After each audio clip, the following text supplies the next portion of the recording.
warahmatullahi wabarakatuh. Pemirsa, kembali bersama kita berdua di podcast Menyapa Dewan ya. Ada saya Ratu Fitri dan ada siapa? Saya Cahaya Bestari. Dan kali ini kita kurang lebih 30 menit ya. Ayo kita akan ngobrol-ngobrol dengan narasumber kita kali ini. Kita sudah berada dengan fraksi Gerindra nih ya. Nah, kita coba akan tanya lebih jauh kemudian dengan program-programnya ya. Kita langsung perkenalkan saja, ada Bapak Khairul Umam, Wakil Ketua Fraksi Gerindra DPRD Kota Cilegon dan juga tergabung di Komisi 3. Kita sapa dulu. Assalamualaikum warahmatullahi wabarakatuh. Waalaikumsalam warahmatullahi wabarakatuh. Mana kabarnya Pak? Alhamdulillah baik. Alhamdulillah. Ini baru selesai rapat paripurna ya tadi ya Pak ya. Terkait dengan PAW kalau tidak salah ya Pak. Betul. Dari Partai Demokrat ya kalau tidak salah ya. Oke, ini kita coba ngobrol-ngobrol nih. Ayah, mungkin sebelum kita ngobrol yang berat-berat nih, kita ngobrol santai-santai dulu. Tahu mengenal sosok. Betul. Dan kita juga mengucapkan selamat nih karena kurang lebih baru 1 bulan. 1 bulan ya Pak. 3 hari ya. 1 bulan juga sampai hafal waktunya nih Pak Khairul Umam ya. Jadi PAW di periode sekarang ya Pak ya. 1 bulan sudah di DPRD Kota Cilegon langsung di Komisi 3. Komisi 3. Gimana pesan-pesannya Pak? 1 bulan nih sudah di Dewan Kota Cilegon. Ya, kesannya lumayan berat ya. Karena memang perubahan dari sistem kerja yang lama dengan sistem kerja yang sekarang ini kan waktunya jauh lebih panjang. Kalau kita di kantor hanya 8 jam, ya di sini bisa 24 jam masyarakat 24 jam harus berbalik. Kita kalau itu 8 jam ya. Ini lebih dari 20. Betul. Jadi ini 1 bulan sudah. Sebelumnya di mana Pak backgroundnya? Background saya dari industri. Dari industri. Ya, kebetulan saya bekerja di salah satu perusahaan petrokimia terbesar di Indonesia, termasuknya salah satu. Wah, ini proses adaptasinya nggak mudah pasti ya Pak. Tapi sudah 1 bulan mudah-mudahan sudah mulai terbiasa ya Pak, sudah dengan ritmenya. Enjoy ya, sudah mulai menguasai waktu dan sekarang lebih bisa menikmati. Nah, ini kita pengen kenal lagi nih ya. Pemirsa juga mungkin ingin lebih kenal lagi sosoknya Pak Dewan kali ini yang baru 1 bulan begitu ya, PAW pergantian antar waktu. Sebelumnya ada backgroundnya di perusahaan begitu ya Pak, di Chandra Asri kalau tidak salah ya Pak. Ya, betul. Wah, ini tentu saja proses adaptasinya tidak mudah. Sehingga akhirnya terjun ke politik itu seperti apa nih Pak? Mungkin boleh sedikit cerita perjalanan karir politiknya. Iya. Bisa terjun ke politik. Berawal dari hobi saya di organisasi, mungkin dari kecil ya. Kalau sekolah kan zaman OSIS, Iya, ikut keorganisasian ya. Saya memang aktif dari kecil. Kemudian saya masuk dunia kerja, saya juga aktif di dunia perburuhan. Nah, disitulah pikiran saya semakin terbuka. Mungkin saya salah satu orang yang biasa terjun di parlemen jalanan. Setiap tahun harus berjuang untuk teman-teman bagaimana menaikkan upah. Cuman memang ini suara hanya di jalanan, tidak bisa masuk di dalam. Bagaimana caranya saya harus bisa didengar? Iya. Salah satunya adalah masuk dalam politik. Betul, jadi merubah dari segi kebijakannya kalau memang sudah bergabung di politik begitu ya. Berarti sebelumnya tergabung di Serikat Pekerja juga begitu? Ya. Nah, ini kalau biasanya di kawasan Cilegon apa sih Pak yang biasanya diaspirasikan dari teman-teman pekerja begitu? Kalau dari teman-teman pekerja sebenarnya nggak neko-neko ya. Selama hak normatif itu tidak dilanggar dan kemudian secara pengupahan juga masuk ke dalam standar yang memang sudah ditentukan oleh undang-undang, tidak lebih. Sebenarnya itu.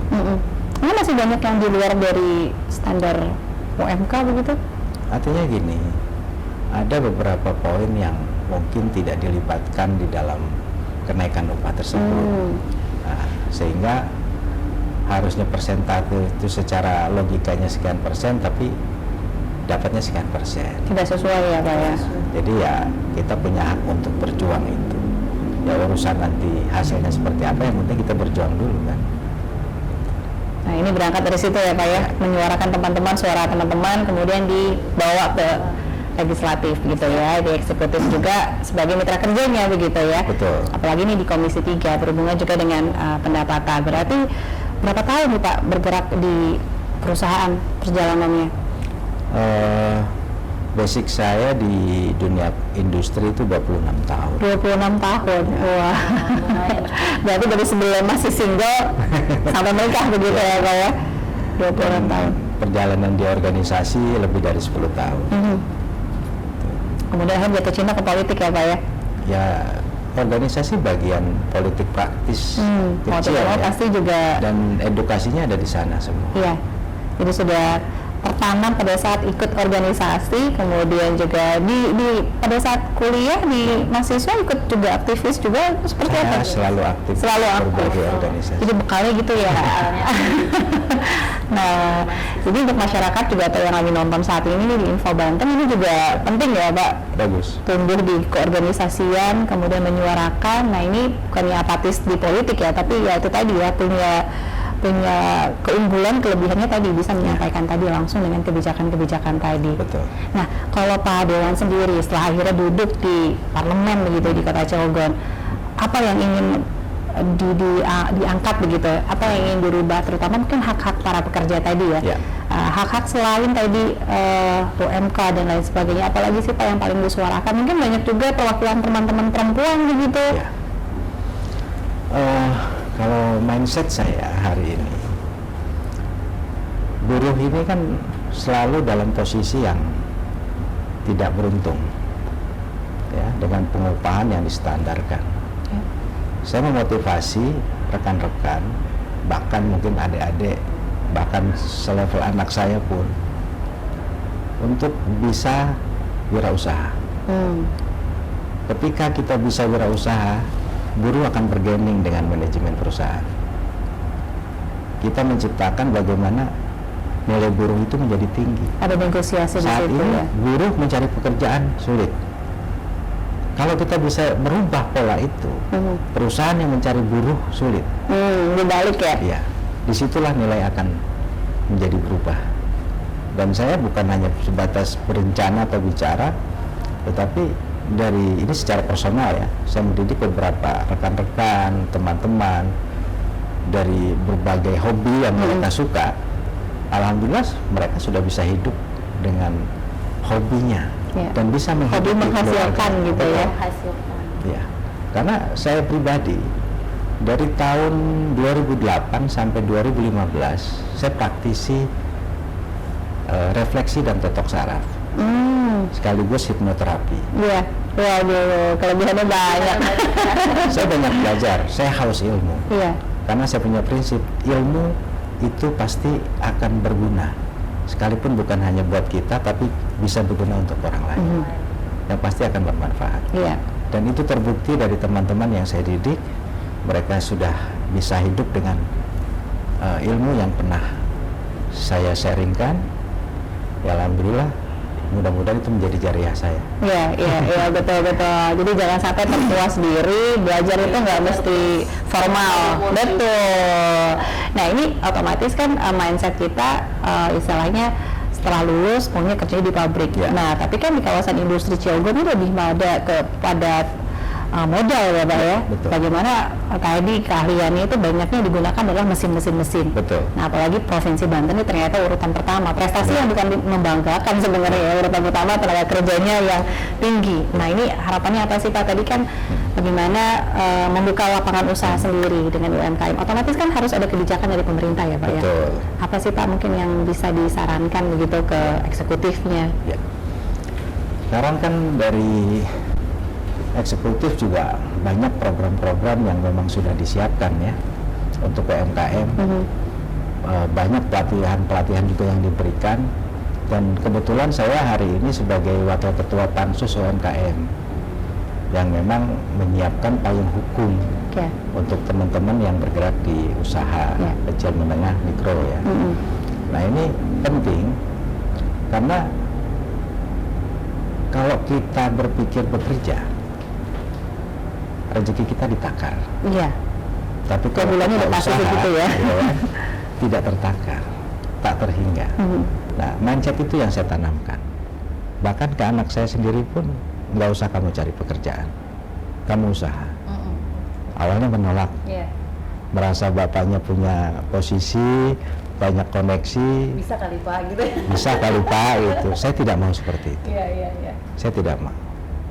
Kamu harus belajar. Dan alhamdulillah saat ini anak saya terpilih sebagai Ketua Asosiasi Perikanan Darat dan Ikan Hias Kota Cilegon. Wah, jadi budidaya nih. Nah, budidaya, kalaupun pengembangannya belum maksimal karena posisi sekarang masih kuliah Iya. di semester 7, tapi peningkatannya terlihat dan kemandiriannya pun terlihat. Dan saya mendidik anak ini bukan kali pertama. Dulu banyak orang yang sudah saya didik, bahkan mungkin adik juga banyak, dan mereka sudah berhasil hari ini. Ketika kamu lulus kuliah, teman-teman kamu baru merangkak, Iya. kamu sudah bisa lari cepat. Betul. Nah, itu yang memang saya gerakkan hari Iya. ini. Bagaimana anak-anak muda ini bisa menangkap peluang usaha? Apa sih Betul. yang lagi tren? Apa sih yang menjadi passion? Ini kan juga harus Iya. harus juga ada di minat yang motivasi. Betul. Iya. Apa sih yang ingin ditekuni? Nah, ini mungkin yang menjadi tantangan ya Pak. Iya. Bagaimana komitmen itu bisa terus, kan ada yang baru mulai, aduh Iya. kayaknya enggak di sini deh. Di sini kan aduh baru sekali gagal, kayaknya enggak deh. Nah, ini gimana sih Pak untuk bisa kita lebih konsisten Iya. gitu? Dari perjalanan berkaca dengan diri saya ya, memang usaha tuh unik Naik turun ya Pak. dan asik. Nah, tapi justru di situ ilmunya banyak. Kita kalau hidup dengan landai, tanpa hambatan seperti kita jadi pekerja, ya ilmunya hanya itu saja. Iya, Dan karakter kita tidak akan berkembang. betul. Tapi kalau kita sudah ditempa melalui alam, dari sisi usaha, dari sisi pergaulan, karena di luar kan lebih banyak orang yang bisa kita temui dan bisa kita sharingkan. Nah, dari situ, kalau memang dia bisa konsisten dan punya mental baja, Iya. saya yakin pasti sukses. Pasti sukses, pasti kuat ya, Pasti di tempat kuat. apapun. Iya. Termasuk juga melebarkan jaringan koneksi juga penting ya Pak? Oh ya, pasti. Itu pasti. Karena kunci dari rezeki itu adanya di silaturahmi. Betul. Jadi banyak teman, banyak saudara, Ya. banyak peluang juga di situ ya, Pak betul. Dewan ya. Betul. Nah, ini mungkin bisa menjadi alternatif nih Ayah dan juga pemirsa ya. Jadi pada saat lulus itu bukan berarti harus langsung jadi PNS misalnya, Ya. atau jadi pekerja di pabrik atau di perusahaan. juga salah satu Betul. pilihan. Apalagi sekarang kalau di zaman sekarang kan lebih mudah ya Pak. Ya. Kita mau jadi jualan online bisa, Ya. nggak mesti harus punya toko offline-nya ya Pak Betul. ya. Nah ini mungkin bagaimana cara kita memanfaatkan teknologi yang ada juga nih Betul Pak. sekali. Sejauh ini seperti apa sih Pak mungkin yang bisa di-sharing juga terkait dengan perkembangan Ya. digitalisasi? Oke. Teman-teman pemula, biasanya ketika saya tawarkan, yuk belajar usaha, mending lo jualan. Bahasa saya kan begitu. Aduh Pak, saya nggak punya modal, Iya, saya nggak punya kemampuan. iya. Anda salah kalau berpikir seperti itu. Tuhan memberikan otak, memberikan hati, ya, itu bisa kita gunakan semuanya. Saya bicara bukan kata orang lain.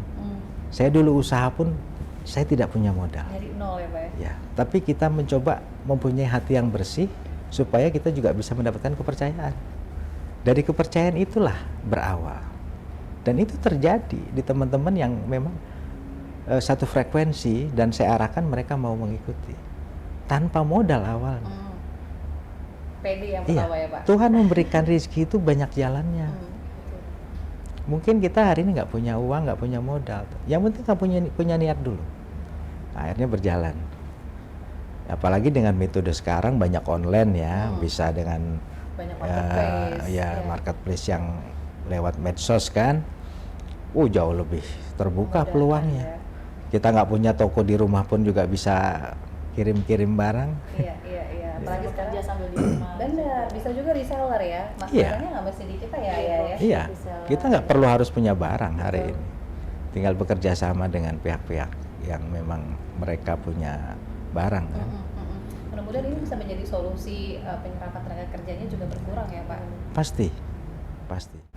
Karena memang saya sudah berjalan boleh dikatakan berdiri di dua kaki. Iya. Satu sisi saya pekerja, waktu itu satu sisi saya juga berusaha, Iya. jadi pengusaha. ketika kebijakan-kebijakan perusahaan itu akan dibuat, saya sebagai sisi pengusaha saya tahu persis, oh langkahnya ini loh.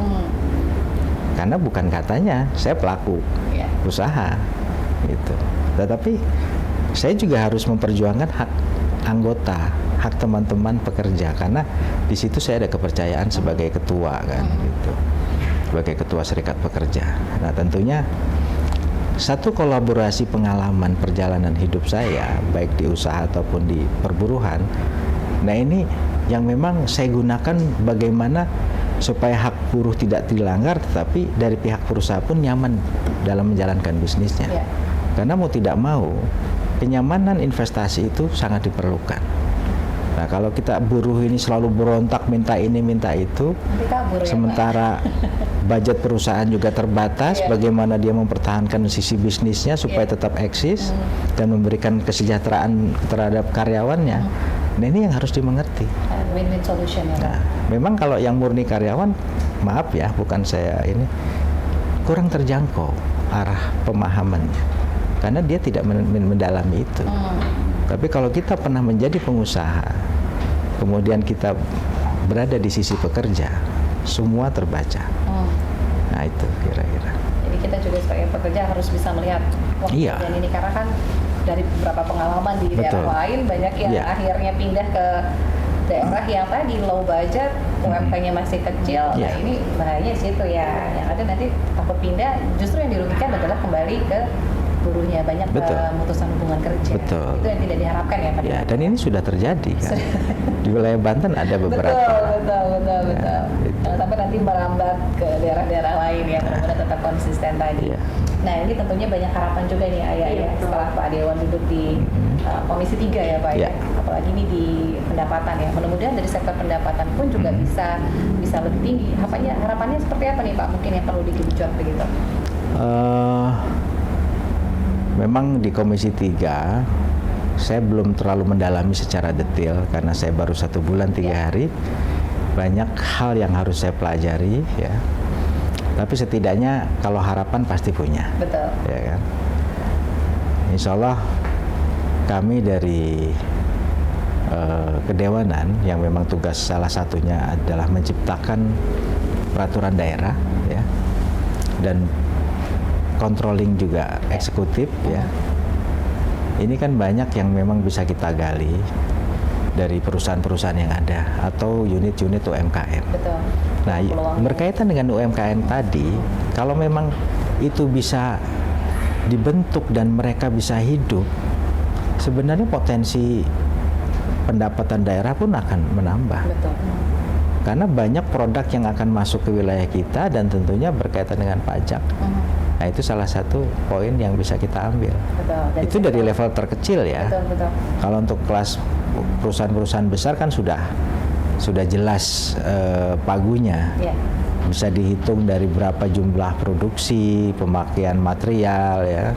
Nah, itu sudah istilahnya state di situ aja angkanya. Gitu. Nah, ini yang harus kita kembangkan kan banyak sebenarnya potensinya. Nah, ini mungkin perlu digali lagi. Nah, harus digali. Ya, dari potensi-potensi yang ada yang di sumber-sumber pendapatan lagi. Karena kan tadi ya dari sektor pajak yang dikumpulkan oleh pemerintah nanti akan dikembalikan lagi dalam bentuk pelayanan. Ya, Pak pasti. Iwan, ya. Pasti. Apalagi terutama mungkin layanan dasar ya Pak. Betul. Kesehatan, pendidikan, infrastruktur juga termasuk di antaranya. Termasuk. 1 bulan berjalan ini nih ya, ini kan pastinya ada perbedaan gitu ya, sebelum di Dewan, setelah Dewan. Sudah ada beberapa warga yang juga mungkin datang menyuarakan aspirasi begitu Pak Dewan? Banyak. Sudah banyak. Apa sih biasanya yang dicurhatin di Pak Dewan? Masalahnya masih masalah klise ya. Kalau ibu-ibu biasanya lari ke anak-anaknya terkait dengan lapangan kerja. Pak, tolong anak saya dibantu gitu kan. Ya, kita harus menyikapi dengan bijak ya. Ketika industri membutuhkan SDM dengan strata yang mungkin standarisasinya ada. Nah, ini dengan adanya program-program dari eksekutif, nah ini insya Allah akan membantu teman-teman atau masyarakat yang memang secara skill mereka belum ada. Kayak kemarin saya terima juga dari kelurahan itu surat pelatihan ngelas, ya. Terus juga pelatihan bahasa. Nah, itu salah satu memang yang dikonsepkan oleh pemerintah daerah. Saya mengapresiasi itu karena kendala kita memang di SDM. Keterampilan, skillnya, dasar. Kalau untuk bekerja, ya mohon maaf, sekelas industri canggih pun, anak SD kita ajarin setiap hari dalam 1 bulan, 1 tahun pasti bisa. Tapi kalau komunikasi itu tidak bisa dibangun, ya, kemudian secara basic dasarnya tidak berdasarkan pendidikannya, dia tidak bisa mengetahui secara proses di dalam. Nah, disitulah pentingnya edukasi atau SDM yang sesuai yang untuk dibutuhkan. Nah, saya mengapresiasi dari hal-hal kecil yang sudah disiapkan oleh Pemkot, ya, dari eksekutif. Ya, alhamdulillah, mudah-mudahan ini menjadi bekal buat mereka, termasuk juga pelatihan UMKM tadi. Jadi ini penting sekali dibutuhkan, ya. Salah satunya tadi, ya, penyerapan tenaga kerja, ditambah skillnya, apalagi penguasaan bahasa juga penting, ya. Apalagi banyak ekspat nih di Cilegon, ya, Pak Dewan, ya. Chandra juga tentunya banyak. Kalau kita keterbatasan komunikasi, nggak mungkin pakai bahasa isyarat, ya. Ini punya daya jual tinggi, ya, pasti, Pak Dewan, ya. Kalau kita membekali diri kita dengan keterampilan tadi. Betul. Nah, ini juga penting banget nih, ya. Jadi anak-anak muda ini jangan sampai dari sekolah aja udah cukup. Nah, justru mungkin lebih gali lagi potensi, apalagi dengan adanya program dari pemerintah tadi, ya, Pak, ya. Nah, ini bisa diikuti juga. Ada yang bertanya nggak, ya? Ini udah mau tahun politik nih, ya. Kita pengen tahu nih, Pak Dewan, dari dapil berapa, Pak? Dapil 1, Kecamatan Jombang dan Kecamatan Purwakarta. 2 kecamatan, ya, Jombang dan Purwakarta, dapil 1. Nah, ini sudah mau tahun politik. Bukan sudah mau. Sudah mulai. Sudah mulai. Kalau teman-teman legislatif sudah keluar ya DPT-nya, ya, Pak? Ya, sudah. Ikut lagi dong, Pak, ya? Ikut dong. Masih di dapil yang sama? Masih. Masih di Cilegon? Masih. Masih masih di Cilegon. Tapi sebelum ke sana nih, Pak Dewan, ini kan tentu saja kita mengharapkan peran serta, ya, dari masyarakat juga untuk partisipasi pemilihnya. Jangan sampai tidak digunakan hak pilihnya. Betul. Apa sih harapannya, Pak? Mungkin di Cilegon ini bagaimana masyarakat pun juga tidak sampai apatis begitu, ya. Bagaimana bisa juga datang ke TPS. Betul. Apa sih harapannya nih, Pak, di pemilu kali ini? Ya. Saya selalu bicara di lingkungan, ya, baik itu milenial ataupun ibu-ibu. Kalau masyarakat nggak menggunakan hak pilihnya, alangkah ruginya. Karena disitulah hak kita sebagai warga negara, ya, memberikan satu hak pilih kita untuk memilih wakil yang akan duduk di parlemen. Betul. Mungkin banyak yang tidak memahami bahwa politik itu sangat penting. Termasuk saya pribadi dulu. Ya. Ketika saya belum memahami politik, itulah kebodohan saya. Saya belajar dari situ.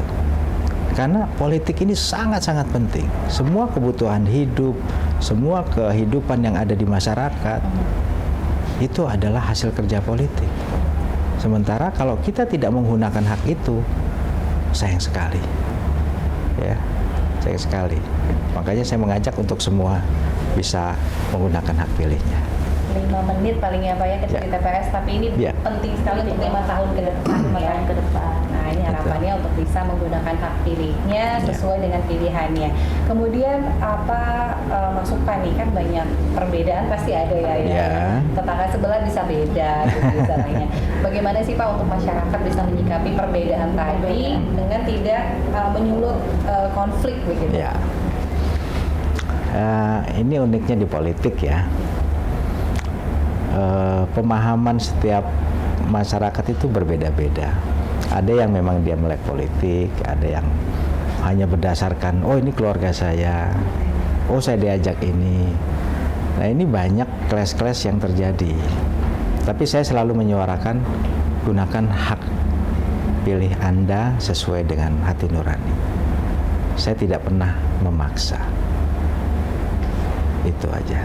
Perbedaan itu pasti ada. Perbedaan pasti ada. Pasti ada. Bahkan mungkin satu rumah bisa berbeda. Bisa beda pilihan. Tapi itu ya demokrasi, ya, itu Pak, demokrasi. Ya. Itu yang memangnya berbeda itu tadi. Bisa bareng-bareng Betul. Jadi nggak ada istilahnya itu kalau di politik tidak ada lawan dan kawan yang abadi. Benar nggak sih Pak? Gitu. Tapi ini pendidikan politik penting ya Pak? Penting sekali. Regenerasi dan juga kaderisasi juga penting ya Pak? Penting sekali. Apalagi untuk anak muda sekarang juga, siapa lagi kalau yang bukan dosen dari anak-anak muda ini? Iya. Kalaupun Anda apatis dengan politik, saya pastikan Anda menjadi komoditi politik. Makanya, ayo gunakan hak pilih Anda. Karena disitulah Anda bisa menentukan. Jangan sampai hak itu dimanfaatkan oleh pihak-pihak yang tidak bertanggung jawab. Betul. Sayang kan surat suaranya nanti malah kalau nggak datang Pasti. kalau dipakai sama yang lain sih ya. Apalagi tanggal cantik. Ayo tahu nggak tanggal berapa? Valentine. Tanggal Valentine 14 Februari ya Pak ya. Ini istilahnya juga menjadi sejarah karena betul tahun yang sama ini ada pelantikan pemilihan presiden, anggota legislatif, kemudian di akhir tahunnya ada pemilu atau pilkada juga begitu ya Pak Dewan ya. Betul. Nah, ini harapannya mudah-mudahan angka partisipasinya pun juga lebih besar. Betul. Saya yakin dari tahun ke tahun itu meningkat. Karena kesadaran terutama yang milenial ya, itu lebih tinggi. Betul. Jadi penting sekali nih untuk pendidikan politik juga ya. Bukan hanya untuk kalangan istilahnya bukan milenial saja, tapi juga untuk kaum yang ibu-ibu dan sebagainya juga diberikan pemahaman bahwa ini penting begitu ya. Penting sekali.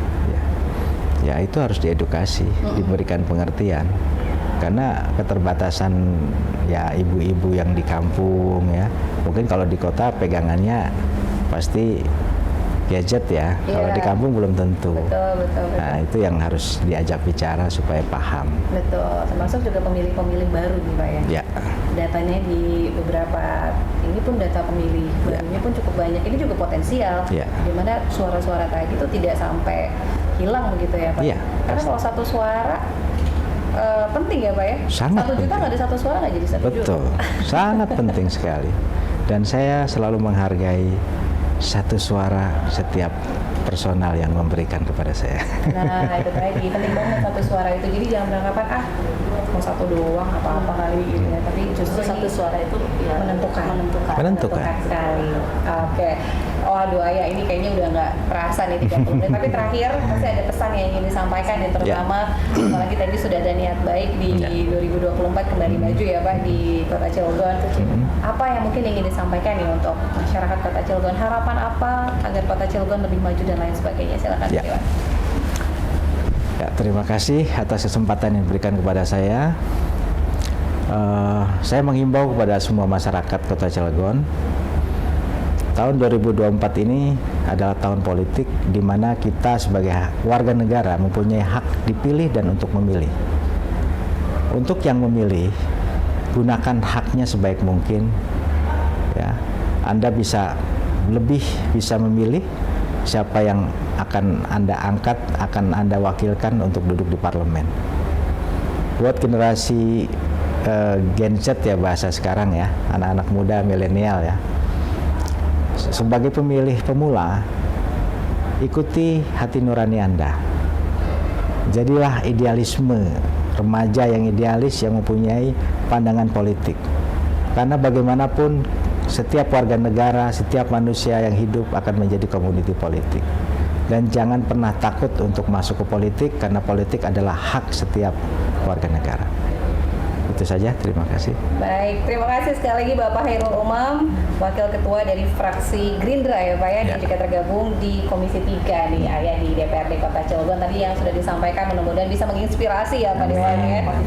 Memotivasi terutama untuk anak muda, kemudian juga banyak harapan-harapan untuk Kota Cilegon bisa lebih maju lagi, terutama nih dari sektor tenaga kerjanya pun juga bisa lebih terserap maksimal. Amin. Nah ini terutama salah satunya adalah dengan menggerakkan UMKM.